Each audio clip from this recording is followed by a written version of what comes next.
જય સ્વામિનારાયણ. હાથના દર્શન.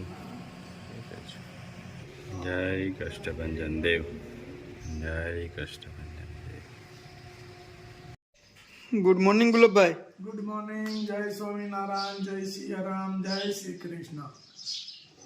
હવે કાલે આપણે ચીમાબેને તેલ બનાવ્યું, એમાં નેગેટિવ કમેન્ટ ઘણા લોકોએ કરી. આમાં તો ભાઈ પોતપોતાની રીતે પોતપોતે બધા કરતા જ હોય છે. અને કોઈ પણ જગ્યાએ જાઓ, મોટા સિટીમાં જાઓ તો ફરસાણની દુકાનો હોય તો એક સાથે લાઈનમાં 20-20 દુકાનો હોય છે. તો એમાં હું કોઈની કોપી કરી કહેવાય? ના કહેવાય. કોપી કરી તો કઈ રીતે કહેવાય? આ દુનિયાની અંદર અને બધાને પૂરો હક છે કે પોતે પોતાની વસ્તુ પોતે જાતે બનાવી શકે. બરાબર.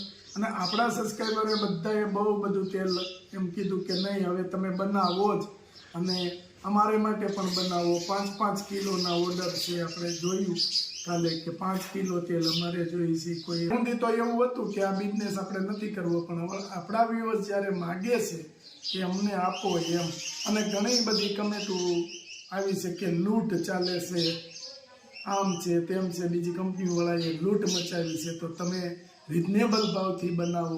હા, રિઝનેબલ ભાવથી ન જ બનાવવું છે અને રિઝનેબલ ભાવથી ન જ આપવું છે આપણે. એટલે બધા વ્યુઅર્સને એટલું જ મારું કહેવાનું છે કે આટલો સપોર્ટ દેવા બદલ ખૂબ ખૂબ આભાર, ધન્યવાદ. અને તમારા માટે સ્પેશિયલી હવે બનાવવું જ છે અને આપવું જ છે.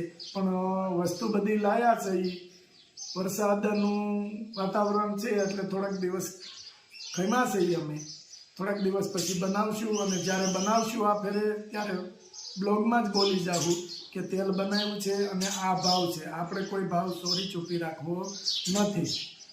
બરાબર. બ્લોગમાં જ બોલવાનો છે કે આ ભાવ છે. એટલે કોઈ પણ માણસને મંગાવવું હોય તો એ મંગાવી શકે, અથવા તો કોલ કરી શકે કે અમારે આટલું જોઈએ છે. પેલું ભાવ ન બોલીએ તો પેલા કોલ કરે બિચારા કે શું ભાવ છે, પછી એને બજેટમાં ન હોય તો પછી ન લઈ શકે. એટલા માટે ભાવ જ બોલી જવાનો છે પહેલથી જ કે આ ભાવથી આપણે વેચવાનું છે. જો અહીંયા તેલની બોટલ પડી છે, આ તો આપણે ઘર માટે બનાવ્યું હતું. આ તેલની બોટલ છે અને સુગંધ પણ સારી છે. અને હું કોઈ એવી ગેરંટી તો નથી લેતો કે આનાથી પેલી ટાલ પડી ગઈ હોય એમાં વાળ આવી જાહે, કે નવા વાળ આવશે, ઘાટા વાળ થાય. પણ નહીં, વર્ષો નાખીએ છીએ, અમારા વાળને કશું થયું નથી. આટલી ગેરંટી હું લઈ શકું. બાકી જૂઠી ગેરંટી હું લેવા માંગતો નથી. આમાં જેટલી વસ્તુ તમને કીધી હતી એટલી વસ્તુ તો ઓલરેડી નાખેલી જ છે, પણ અમારી કોશિશ હજી એવી છે કે હજી વધારે ઔષધિ ઉમેરીએ અને લોકોને સારો એવો ફાયદો મળે એવી અમારી પૂરી મહેનત છે. માટે થોડોક ટાઈમ અમારે રિસર્ચ કરતા લાગશે, પણ તમને આપશું ચોક્કસ. એક ભાઈનો કાલે લંડનથી ફોન આવ્યો હતો. એણે એવું કીધું કે તેલ તમે એટલું બધું મસ્ત ઉકાળ્યું છે કે જલ્દીથી અમારું પાર્સલ કરો, અમને તેલની તરસ લાગી છે. તલપ લાગી છે અને તરસ લાગી છે. એટલે એ ભાઈને મારી નમ્ર વિનંતી કે ભાઈ થોડોક ટાઈમ અમને આપો. ચોમાસાનું વાતાવરણ છે, વરસાદી વાતાવરણ છે, અને હજી અમે આની દેશી ઓળિયાઓ કે દેશી વસ્તુઓ માથે રિસર્ચ કરીએ છીએ કે શું વસ્તુ નાખીએ તો વધારે સારું બને. બરાબર. કારણ કે લોકો બિચારા આપણે કઈ ભાવ આપવાના છે, એટલે એને સારામાં સારી વસ્તુ નાખી અને સારામાં સારા દેશી, બધી દેશી કે જૂનવાણી ઔષધિઓ બધી નાખી અને સારામાં સારું તેલ બનાવવું છે. 5 ઔષધિઓ નાખી દઈ, 5 દેશી વસ્તુ નાખી દઈ અને એમ કહી દઈ કે આમાં 50 વસ્તુ છે. એ વસ્તુ કરવી નથી. તો આવો બિઝનેસ અમારે કરવો નથી. વસ્તુ સારી, પૂરી અને બધી રીતે વ્યવસ્થિત હોય એવી વસ્તુ દેવી છે. અત્યાર સુધી વસ્તુ સારી આપી છે અને લોકોએ બહુ બધા આપને સપોર્ટ કર્યો છે. એ સારી વસ્તુના કારણે કર્યા છે. બાકી તો સારી વસ્તુ કઈ નબળી વસ્તુ દઈ તો કોણ સપોર્ટ કરવાનું છે? બરાબર.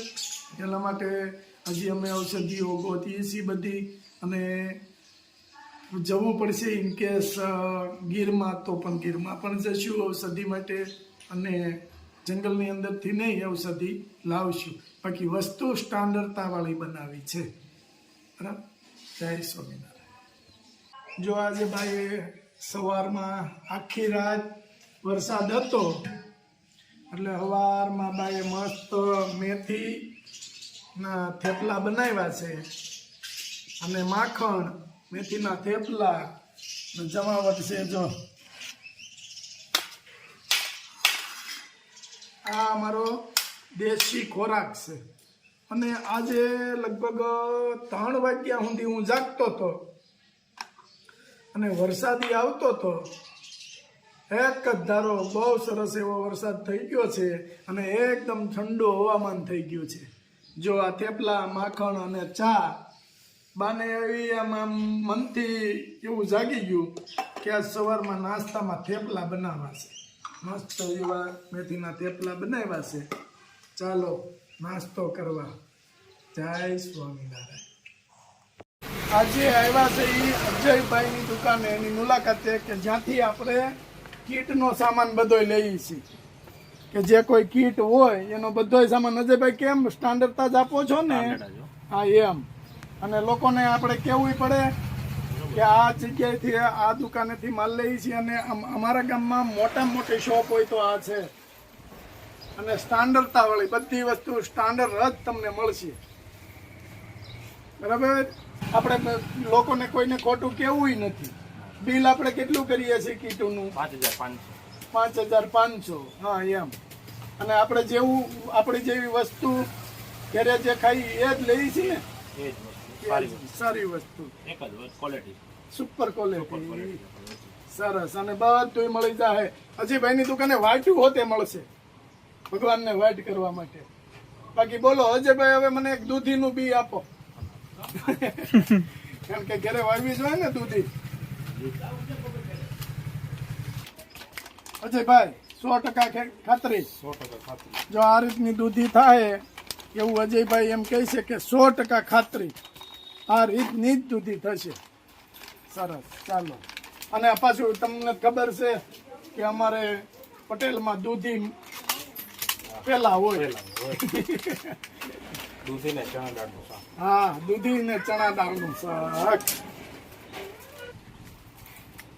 હલો અજયભાઈ, જય સ્વામિનારાયણ. બાકી કઈ મોજમાં ને? સુપર. આમ જો દાદા, શું હાલે છે દાદા? આનંદ મંગલ છે. તો વાંધો નહીં. દાદા નું ખાલી ડોકું જ દેખાય, દાદા નો દેખાય. દાદા ને અહીંયા ઓલાની ઘોડે કે દાદા ની હાઈટ થોડીક ટૂંકી છે અને માલ બધો વધી ગયો છે. હારો લો તમે. હાલો.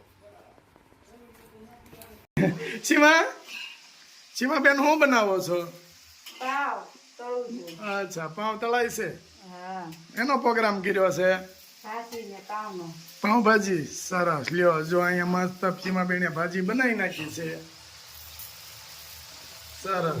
જાય છે, ભેગા પાવ તૈયાર થતા જાય છે, અને રાજુભાઈ ને તૈયાર માથે ખાવાનું છે. બાકી તો કઈ. જો રાજુભાઈ અહીં કયું નો ડોકા કાઢે છે ખાવા. હા, એ ભાજી ભાળી આગળ રોટલી હોય તો કઈ ઉંદડા નથી દોડતા. તો કે ઘડી ખમીને ખાઈ લેવું.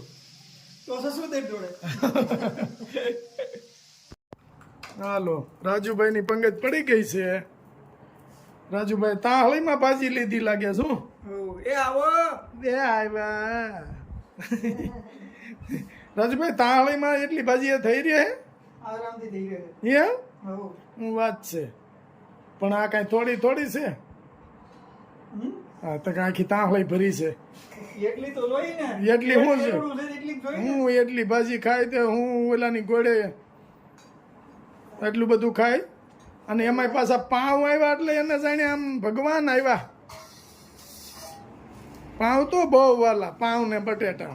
શીમાં ભાજીમાં બટેટા નાખ્યા છે? હા, તો હાલ છે.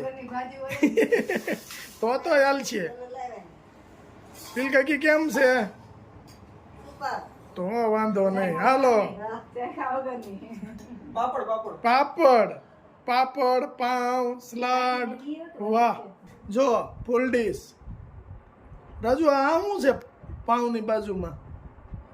હા હા કોબીનો સંભારો છે તારે જોઈ બધું ટમેટા મોંઘા હોય ટમેટા નહીં ગયા નથી એ સરસ એ બરાબર છે મોંઘા હોય થોડું ન ખાય હાલો સીમા બે જાવ લ્યો જમી લ્યો હાલો લીલ કાકી જય સ્વામિનારાયણ જમી લ્યો જય Swaminarayan bye bye Tata C you